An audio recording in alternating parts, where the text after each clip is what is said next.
matanaweeyo meel bay ka wada timi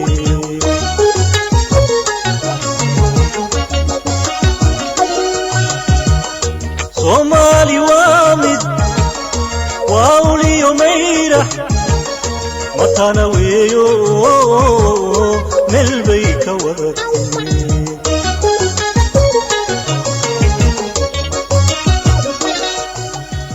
subax wanaagsan dhegeystayaal ku soo dhawaada barnaamijka faaqidaada COVID-19 oo daan oo kala ka dhageysataan Radio Muqdisho codka Jamhuuriyadda Soomaaliya marka laga reebo subaxnimada Jimcaha barnaamijka waxaanu aalaab uga hadalnaa waxyaabihii ugu dambeeyay ee xanuunka coronavirus iyo sidoo kale sida bulshada u qaadatay wacyigelinta ka soo baxaysa matalooyinka dhaqaatiirta caafimaadka ee wasaaradda caafimaadka ee dalku ay siinayaan bulshada sidoo kale eegnaa warbixinadii ugu dambeeyay caalamka ee ka hadlaya xanuunka coronavirus barnaamijka waxaa maanta marti ugu ah isla markaana igala qayb geli doona Dr. Faatix oo agaasimaha isbitaalka Soomaali Syrianes ee magaalada Muqdisho iyo sidoo kale Dr. Abdinuur Gaari oo ah madaxa kulliyadda caafimaadka jaamacadda ummadda ee Muqdisho barnaamijka waxaan si toos ah uga hadli doonaa waxyaabaha ilaa weli iyadoo tiradu ay sii badanayso dhimashada haddana bulshadu uma eka kuwa qaadanaya tilmaamaha caafimaad ay siinayaan dhaqaatiirta caafimaadka iyo sidoo kale wasaaradda caafimaadka oo dawladdu xil saartay xanuunkaasi ay la tacaasho maxay tahay sababta ilaa ay hadda taagan ee bulshadu aysan talooyinka u qaadanin qaarkood oo weli ay aaminsan yihiin fikradii hore ee xilliga cudurku bilaabanay qodobkaas ayaan si toos uga hadli doonaa barnaamijka anigoo timacada idinla socodsiinaya intuu barnaamijku socdo Maxamuud Faarax Sidow ayaa farsameyn doona ku soo dhawaada mar kale faaqidaada COVID-19 melbay ka wada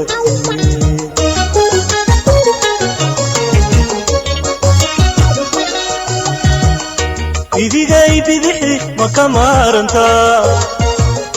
madaxow majaha makamaranta maskaxiyo aqoon makamaranta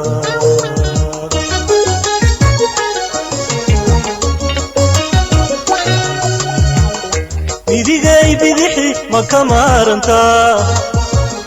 madaxow majaha makamaranta maskaxiyo aqoon makamaranta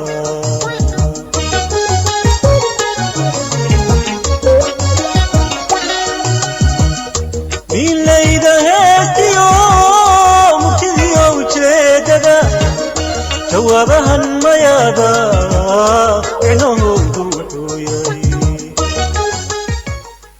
wahagaag dhegeystayaal barnaamijka faaqidaada COVID-19 ayaa degeysanaysaan waana 9 bisha shanaad sanadka 2020 waxaanu barnaamijka sida hore idinkugu sheegnay aynu uga hadli doonaa iyadoo weli ay tirada dhimashadu ay sii kordhayso haddana bulshadu ma ahan kuwa ku baraarugsan talooyinka caafimaad ee dhaqaatiirta caafimaadka iyo sidoo kale wasaaradda caafimaadka ee xukuumaddu xil saartay ay bixinayaan haddaba maxay tahay sababta ilaa ay hadda taagan ee bulshadu u qaadan leeyihiin talooyinka ay siinayaan dhaqaatiirtu waxaan marka hore waxaa si toos ah qadka telefoonka ugu jira Dr. Faatix oo ah agaasimaha isbitaalka guud ee Soomaali Syrianes magaalada Muqdisho balse marka hore waxaan dhageysan doonaa warbixin ka hadlaysa goobaha dadku isugu yimaadaan ee Muqdisho oo kadib ayaan martida u soo laaban doonaa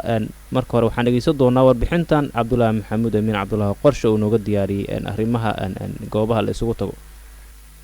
xeebta Liido waxay ka mid tahay goobaha bulshada Muqdisho ku nool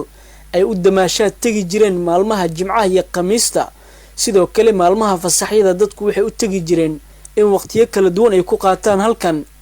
tan iyo markii cudurka coronavirus uu soo gaaray gudaha dalkeena waxa wasaaradda caafimaadka talooyinka iyo awaamirta ay soo saartay ku jiray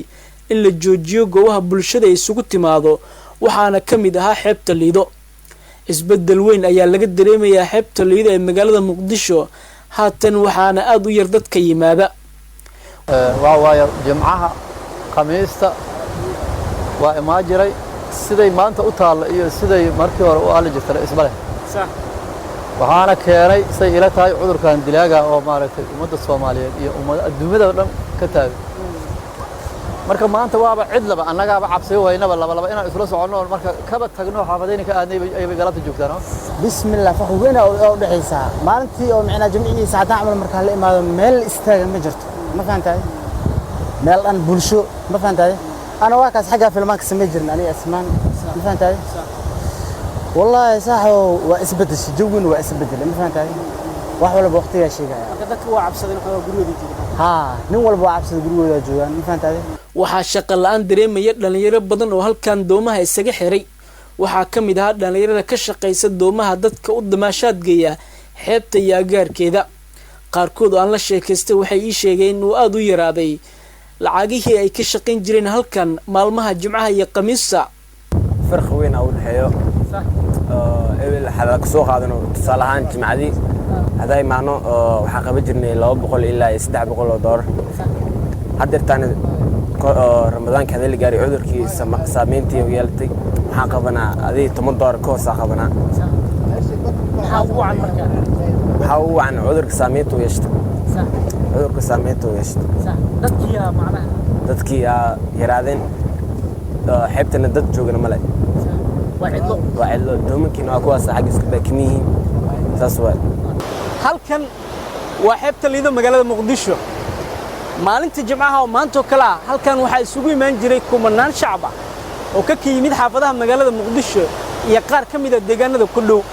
siyaabo kala duwan ayaa halkan u imaan jireen labada maalin waxaana qaarkood ay halkan u soo doonan jireen inay u soo nasiinad doontaan halka qaar kalena ay u soo dabaaltegi jireen laakiin marka uu bilaawdo cudurka coronavirus cabsida laga qabo isla markaana uu soo gaaray dalka waxaa aad u yaraaday in dadka halkan imaan jiray ay yimaadaan maalmaha jimcaha iyo khamiista ayagoo laga cabsi qabo cudurka coronavirus inuu fido waxaa sidoo kale dadku ay u muuqdaan kuwa u hoggaansamaya talooyinka ay bixinayaan wasaaradda caafimaadka ee looga hortegayo cudurka coronavirus aad buu mahadsan yahay cabdulaahi maxamuud amiin cabdulaahi qorshe ayuu kaasi ahaa oo warbixintaasi inooga soo diyaariyey xeebta liido oo ka mid a goobaha dadku inta badan isugu tegi jireen balse weli waxaa taagan goobaha qaar sida kafeteriyada xilliyada galabtii la isugu yimaado oo bulshadu aysan ku kala fogeynayn sidoo kale suuqyada waaweyn ee muqdisho iyo dhammaan dhinacii astaamihii kala duwanaa ee bulshada la siiyey ee ku aadanaa in dadku ay dhowraan nadaafadooda sidoo kale dhinaca salaanqaadka oo inta badan la sheegay ama dhaqaatiirtu ay sheegtayba in la isugu gudbi karo sida ugu fudud ee xanuunkaasi uu qof walba ku gaari karo waxaa iminka si toosa qadka ugu jira oo aan usoo laabanaya doctor faatix oo ka mid a dhaqaatiirta muqdisho islamarkaana ka mid a golaha dhaqaatiirta ee soomaaliyeed doctore haddii aad dhegeysato warbixinta iyo sidoo kale mawduuceena maanta aan uga hadlayno barnaamijka soo dhowow marka hore subax wanaagsan bal talooyinkaaga ku aadan marka hore noogu horumar ee ku aadan xanuunka coronavirus sidii bulshadu uga taxadiri lahayd aad baad u mahadsan tahay baada radio muqdisho wacyigelinta habka aad u wadaan run ahaantii bulshadu wacyigelin badan bay qabtaa sida radio muqdisho loo mariyey iyo runtii xarumo kaleba ama warbaahinada kala duwan ay u baahiyeen wayna ku mahadsan tihiin shaqada ballaaran ee aad ka gasheen runtii qayb weyn cudurka intuu naga dilo ka badan inuu dili lahaa ayaan aaminsanahay laakiin wacyigelin oo la iska xil saaray in ay intaasi ay noogu baaqatay runtii bulshada waxaan leeyahay laftirkooda weli cudurku waxaad malaysaa inuu sii kordhahayo dadaal bay wadaan laftirkooda sidii horemaa bulshada wacyigu waa gaari laakiin haddana weli waxaa jirta dad badan oo aaminsanba cudurka inuusan ka jirinba soomaaliya ayadoo dhimashadii ugu badneyd waddanka laga diiwaangeliyey run ahaantina mushkilad ay nagu hayso in dadkii laftirkeeda xarumihii inta tagaan ay isbaaraan because reportka la haayo inuu ka badan yahay ayaan isleeyahay aniga because of taqriir ay soo saareen SMA groupkan dhakhaatiirta ay ku midaysiin aan ka tirsanahay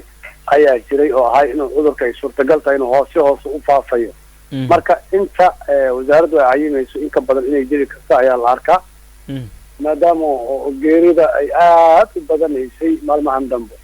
sida la diiwaangeliyey maamulka gobolkana laftirkiisa uu sheegay marka bulshada waxaan leeyahay inta hadda aad wadaan ka badan ayaa loo baahan yahay qof walbo markii uu qof lacag u dhiibo ha farxasho markuu qof alaab kale u dhiibo ama uu ka qaado ha farxasho 1 mitir ha la isu jirsado run ahaantii waxaan socodka aan muhiimka ahayn ha laga fogaado maadaama ummad duruufeed ay iska tahay runtii haddana kama marno badbaadinteedii meesha. waayahay marka arrinta aad ka dhawaajisay ee ku aadan in bulshada qaarba aysan aaminsanayn xanuunka uu dalka ka jiro taasi maxaa sababi karaa isleedaha ka dhaktar ahaan markaad eegtid ama aad u fiirisid in xaaladda jirta? marka la sababeynayo runtii dhinacyo badan in laga eego ay u baahan tahay. qaar waxaa laga yaabaa inay u arkaan cudurkan inuu siyaasadaysan yahay oo ay leeyihiin mashruuca lagu raadinayaa ama muddo kororsiya lagu raadinayaa. group dhankaasay noqon kartaa, group waxay noqon kartaa aqoon yari ama xogow inaysan manhajiyan aysan dhisnayn ama dad xadaariyan dhisan aysan ahayn. waxay kaloo noqon kartaa dad ma garanaysa ay itlaaqiyan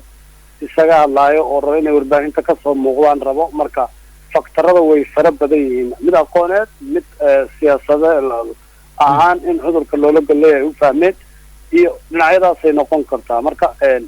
waxaan toos u cabaarayaa tiimka aaminsan. xitaa waxaana soo martay in la dhaho cudurkan qof muslima kuma dhaco. runtii dad badan oo muslimiin adduunyada wuu ka laayay, wadamadii horu marayna sida aragtay ay u laayay. annaga dad hanaga dila laakiin weli aymaan qabnaa, laakiin haddana saasay tahay weli tabarteena waxaad malaysaa bulshada inaysan aada ugu xisaabtamin. marka waxaan usoo jeedin lahay bulshada cudurka inuu jiro xaqiiq waaye. runtii rag dhakhaatiir ah uu ku dhacay oo u shaqaynayay xarumihii ay ka shaqaynayeen uu ku dhacay, runtii hadda kasoo badbaaday, qaarna weli ay la yara xanuunsan yihiin. marka suurtagal ma ahan shaksigii ku shaqaynayay in cudurka la dhaho cudurkii uu ka qaaday qof bukaan haddii wixii ay faalsi yihiin. marka bulshada ha ku cibri qaataano professional dhakhaatiirtii ugu shaqaynaysay inay khatar u galeen. runtii qaarkoodna ilaahay ka badbaadiyey, qaarkoodna rajadooda ay fiican tahay. waaya aad baad u mahadsantahan kugu soo laabanaya qadka telefoonka igugu jir. waxaa iminka inagu soo biiray doctor cabdinuur gaari oo ah madaxa kuliyadda caafimaadka jaamacadda ummadda ee muqdisho, islamarkaana kasoo shaqeeyey dalka xiliyadii burburkii, sidoo kale kana shaqeeya ilaa weli oo ka mid ah dhakhaatiirta soomaaliyeed ee ku nool dalka. doctore soo dhow. marka hore waxaynu uga hadlaynaa barnaamijka weli iyadoo dhibaatadu ay socoto ee dhimashada bulshadu xanuunka coronavirus oo tiradu ay sii badanayso, haddana bulshadu isma bedelin oo ka taxadirka xanuunka weli waxba iskama bedelin qaarkood. maxay tahay sababta ilaa ay hadda taagan ee bulshadu u qaadalayeen tilmaamaha ay bixinayaan dhakhaatiirta iyo wasaaradda caafimaadka ee xukuumaddu xil saartay? bismillahi raxmaan raxiim, alxamdulilah rabbilcaalamiin. arrintaasi waa arrin aada iyo aada xaqiiqatan looga naxo ama looga xumaado in cudurkii uu kor usii socdo iyada oo dadaallo ay jiraan oo maaragtay dadka usoo dhacayo cudurka ay badan yihiin. siaan u noqo su-aashaad weydiisay, waxaa jira faktaro badan oo caawinaya in uu maaragtay cudurka uu sii kordho oo uusan yaraanin, oo ku saabsan bulshadeena. bulshada soomaalida waxa weeyaan waa dad social aada isugu dhex jira weeyaan, oo maaragtay wada sheekaysiga iyo wada hadalka iyo maxaan ku idhaahdaa israacidda iyo waxyaabahaas ay aadka ugu badan yihiin weeyaan. taas waxaa labeeya sabaha cibaadada oo masaajida mawlacyada oo ayaguna sidii ay ahaayeen aan waxba iska bedelin, khaasatan bishaa barakaysan oo lagu jiro oo dadku dee masaajida ay aada iyo aada u imaan jireen, maaragtay taraawiixda iyo salaadaha oo masaajida aada u bursan jireen. waa sidii wax isbedelay ma jiraan. arrintaasna waa arrinta yani factorka ugu weyn oo isleenahay wuu ka qayb qaadanayaa, oo sababtoo ah dadkii markii masaajidkii 100 qof qaadi 150 ay isugu yimaadaan oo dadkii ay maaragtay isku dhadhagan yihiin, dadkaas waxaa shaki la-aan ah dad cudurkii qabaa inay ku jiraan. marka halkaa marka waxa weeyaan qofku markuu ka qaado isna waa sii qaybinaya waxaana la oran karaa cudurku aada buu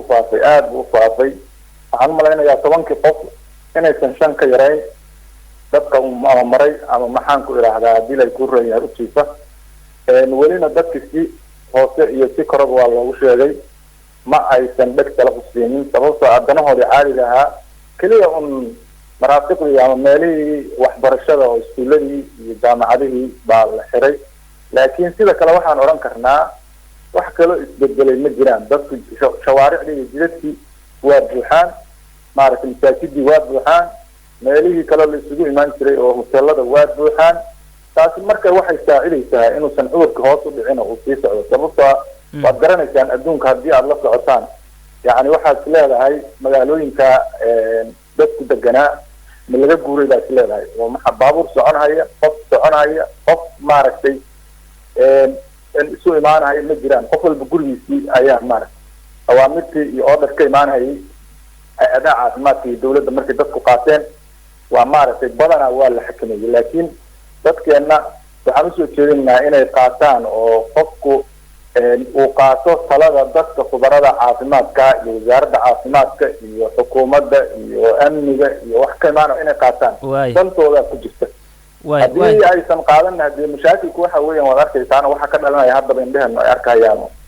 maaragtay dad badan oo soo dhacaya, dad badan oo dhimanaya, dad badan oo susceptible oo ah inuu ku dhaco cudurka. marka inahaas baan isleeyahay ma garan. waay marka doctor ma kula tahay dadka qaar inaysan weli aaminsanayn xanuunku gudaha dalkaba uu ka jiro? su-aashaas ku celi oo raalli ah. weli macnaha dad waxaa jira sida bulshada qaar ay kuu sheegayaan in xanuunku uusan ka jirin gudaha aaminsan. arrintaas adiga maxay kula tahay haddii aad fiirisid ka dhaktar ahaan? wallaahi waa sax weeye, faktaradii kuwii hadda aan tirinayay ka mid tahay oo dadku inkasta oo hadda dadku ay yaqiinsadeen in cudurku jiro oo dadku badankiis ay ka daadegtay, laakiin dadku waxay aaminsan yihiin waa iska hargab haddii la ku reeyo biyo yar iyo liin iyo xalaca caddo maaragtay. yacni weli cudurku inuu yahay cudur dilaa ah oo halis ah oo faafahaya oo dhib badan geysanahaya oo dad badan u dhinteen weli si fiican dadka ugama daadegin, si fiican ugama daadegin. marka waa arrin jirta oo aad iyo aad shaayo ah, laakiin bilowgii bay badnayd. hadda waxa weeyaan dadku indhahooda ayay ku arkeen, dad badan oo dhimanhaya iyo dad badan oo cudurku u yaalla iyo way arkeen. marka midaas oo ogaanshaha waxaan isleeyahay way og yihiin, laakiin inay qaataan tillaabooyinkii loo baahnaa ayaa meesha ka maqan oo maaragtay ay dadaalaan. midda kale soo caawinaysa waxa weeye guri walbo Soomaaliya waxaad ogtahay marka ugu yaryahay 7 qof baa marka ugu yaryahay jooga, marka 7 8 10 qof baa joogta oo social space male. gurigii waxaa qolkii seexanaysa ilaa 4 qof 3 qof baa seexanaysa. waxaas waxyaabaha iyaguna ka qayb qaadanaya. waxaan maalin dhaweed arkayay oo maaragtay ilaa dad 10 qof ku dhow ay joogaan oo la yiri hal qof kama tegin. macnaha waxa weeyaan waxaa ugu badan oo hadda calaamadaha ugu muhiimsan oo intaan dhiigga laga qaadan qofka la garan karo waxaa ugu muhiimsan in qofka ay ka tagto qandho inuu lahaa, qufac lahaa, urti iyo dhadhankii waayo. marka waxay ugu dhaheen ciddaasay u dhan tahay wuu maray baalkaas ma garan, inkastoo ilaahay u sugeeyey oo maaragtay waaya doctor aad baad u mahadsan tahay. waan dhegeysanay waana fahanay tallaabada bulshada u baahan tahay in la qaado ku aadan xakameynta xanuunka coronaviruska. waxaan u laabanayaa doctor Faatix oo qadka telefoonka si toos ugu jira. doctor markaynu eegno weli way socdaan dadaaladii kala duwanaa ee wacyigelinta dhinaca warbaahinta iyo sidoo kale arrimihii bulshada loo galay oo bulshada laga wacyigeliyay. maxay kula tahay ilaa iyo hadda bulshada Soomaaliyeed oo weli dhaqankooda aan bedelin sidii horeyba ay ugu dhaqmi jireen ka hor xanuunka ay u dhaqmayaan? maxay kula tahay weli way dhiman yihiin oo wacyigelinta ka dhiman? aada umahadsan tahay. runtii waxaa loo baahan yahay tilaab ka duwan tilaabta hadda jirta in la qaado lana qiimeeyo. guddiga barnaamijkan u xil saaran iyo wasaaradda caafimaadka ee arrimahan ku shaqeeyaba in barnaamijka si loogu arko dhexdhexaad culumadii guddiga lagu soo daro in runtii guddiga reporterska si loo aamino in wixii khubaro shaybaar oo runtii tiimka hore ugu shaqeynaya ka madax bannaan in sidoo kale lagu daro oo dadka dad magac ahaan iyo cilmi ahaanba ay fahmayaan muddana ku dhex jiray waxaan in ay si dheeraad ooga arkaan wixii marka waxay isaga ekaanayaan laakiin haddii reportkii ciddii sheegaysay ay dawladdu tahay, haddii xarunta dadka la geynayo ay dawladdu tahay, dadkii qaarna dawladdii ay faabiya ka qabaan, marka waxaad u malaysaa in dadka ay kusii dheganaan karaan waxan waa mashruuc. waayo dad badan waxay aaminsan yihiin waxan inay mashruuc tahay oo aysan ahayn wax Soomaali soo gaarin waay markaynu ka soo tago aaminsiiyo isbitaalada bareefadiyada waa inay door ku qaataan dhaqaatiir badan oo waxa jira ummadda aad u taqaano magacna ku dhaxlay bulshada in laga dhex arko hay'addiisan runtii ay door weyn ku yeelato midowga dhaqaatiirta ilaa iyo 1,000 dhaqaatiir ku dhawaad baa ku midaysan taas waxay fududeyn kartaa in ay aaminaan marka wax dhexdhexaad u eg in laga dhigo oo reportka mar walba ay cidda ku dhawaaqaysa qaabka loogu dhawaaqayo in dib wax un looga bedelo aadan u jeclaan lahay waay marka ka dhaqaatiir ahaan marka loo eego dhaqaatiirta Soomaaliyeed ee Muqdisho gaar ahaan kuwa ka shaqeeya isbitaalada sida gaarka ah loo leeyahay ee ka howlgala Muqdisho iyo gobolada dalka waynu ognahay dadaalo kala duwan ay wadaan oo dhinacii wacyigelinta bulshada ee xanuunka coronavirus-ka haddana waxaad sheegtay in loo baahan yahay in loo wada midoobo xanuunka idinka maxaa idinka reebay marka loo eego xanuunkan iyo sidoo kale wacyigelintiisa aad u mahadsan tahay su'aal macno lahaad weydiisay runtii gacmo wada jir bay wax ku gooyaan runtii waa maamaha macno badan ku fadhiso nin walba dadaal buu wadaa aniga sidaan aaminsanahay laakiin waxaad u malaysaa inaan la wada soconin aniga kula hadlayo horaan kuugu sheegay intaanan iskuullada la fasaxin waxaan booqday xarumo iskuul aan dadkaasi ka wacyigelinayo khatarta cudurka uu leeyahay siyaabaha lagu kala qaado runtii iskuulaadka markii la xirayna runtii waa ka hambaliyeeyey because of meelaha ugu badan oo daayarka isugu imaanaysay ahayd marka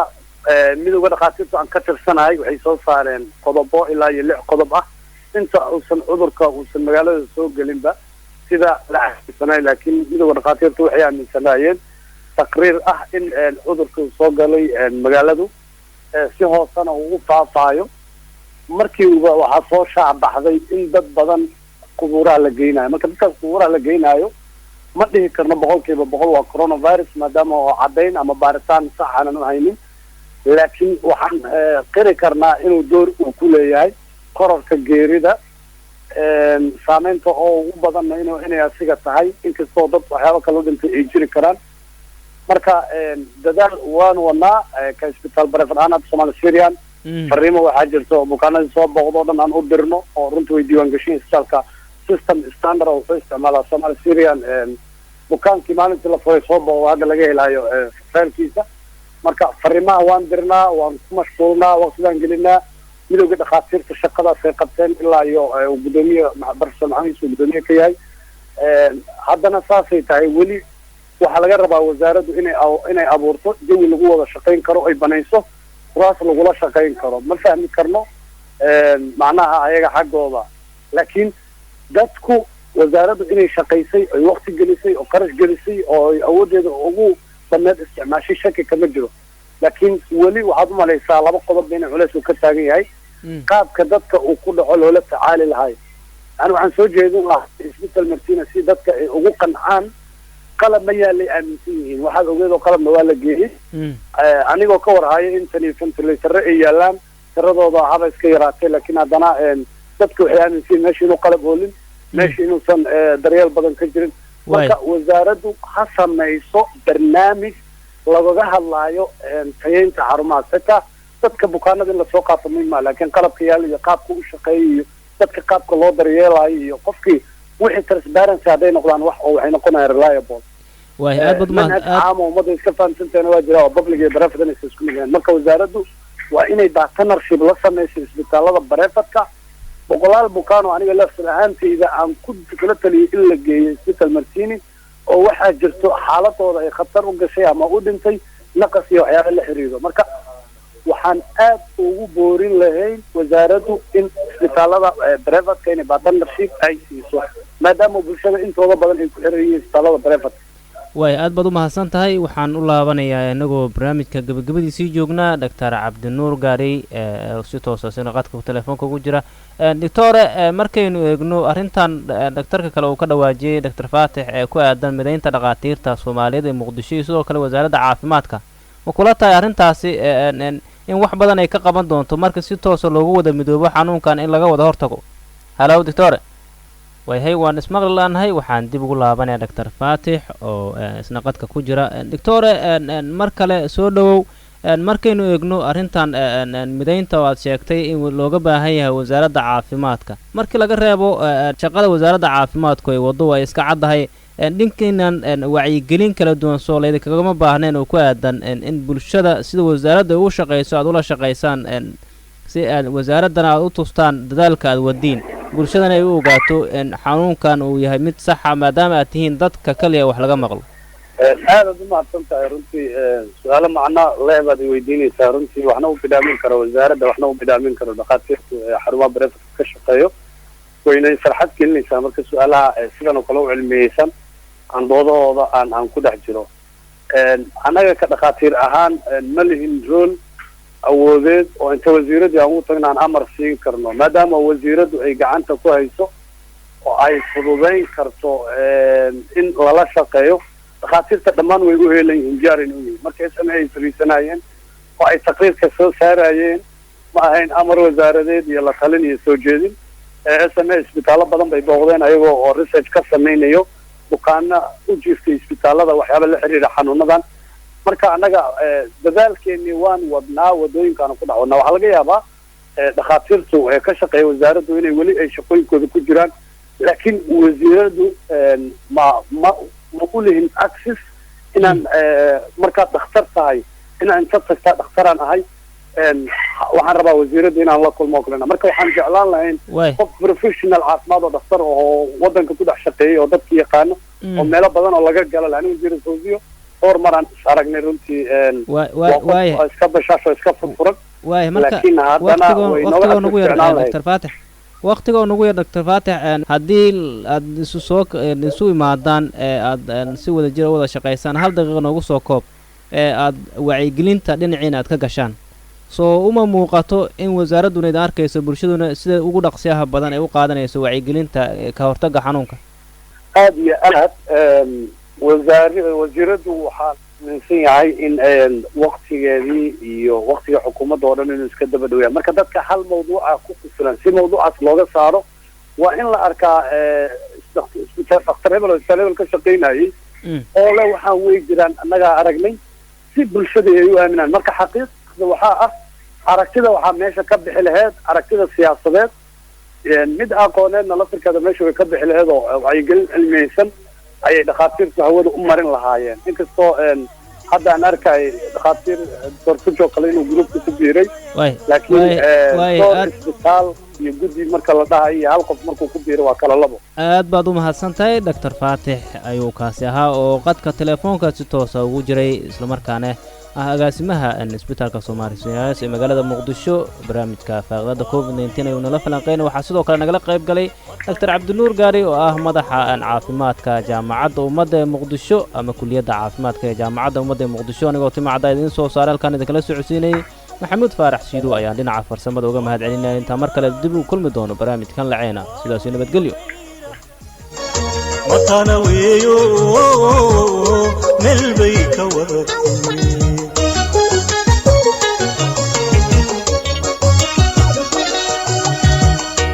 idigay bidixi makamaranta madaxow majaha makamaranta maskaxiyo aqoon makamaranta